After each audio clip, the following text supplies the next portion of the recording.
সবাই ভালো থাকার অভিনয় করে, কিন্তু সত্যি বলতে ভিতরে ভিতরে প্রায় সবাই ভাঙা।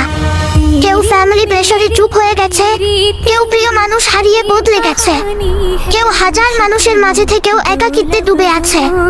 আবার কেউ প্রতিদিন হাসে শুধু মানুষকে বুঝতে না দেওয়ার জন্য যে সে ভালো নেই।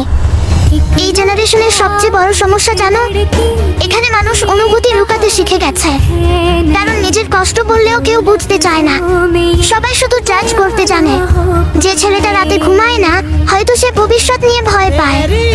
যে মেয়েটা হঠাৎ কোয়াইট হয়ে গেছে, হয়তো সে অনেকবার কষ্ট পেয়ে আর কাউকে বিশ্বাস করতে পারে না। আমরা সবাই আসলে একটু শান্তি চাই, একটা সত্যিকারের মানুষ চাই যে বলবে তুমি ক্লান্ত হলে একটু আমার কাছে থাকো। কিন্তু বাস্তবতা হলো এখন মানুষ প্রয়োজন শেষ হলে দূরে সরে যায়। তবুও আমরা প্রতিদিন নতুন করে হাসি, কারণ ভেঙে গেলেও জীবন থেমে থাকে না। যদি মনে হয় এই কথাগুলো তোমার জীবনেও মিলে গেছে, তাহলে কমেন্টে তোমার মনের অবস্থাটা এক লাইনে লিখে যেও। দেখি কে কতটা চুপচাপ কষ্ট নিয়ে বেঁচে আছে।